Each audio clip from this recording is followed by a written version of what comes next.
হাসরের ময়দানে আল্লাহ তাআলা যখন ফেরেশতাদের মাধ্যমে আগুনের শিকল দিয়ে টেনে জাহান্নামকে হাসরের মাঠে এনে দাঁড় করাবে, মনে করেন এখানে আইনা রাখবে, আমরা সবাই তাকাবো,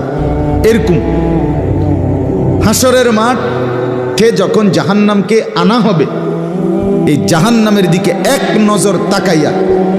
হাসরের ময়দানের সমস্ত নাফরমান পাপী বেঈমান আবারও বলবে আল্লাহর কাছে, রব্বানা আখিরনা ইলা আজালিন করিব, আল্লাহ একটু সময়ের জন্য দুনিয়াটা আবার ফেরত দেন,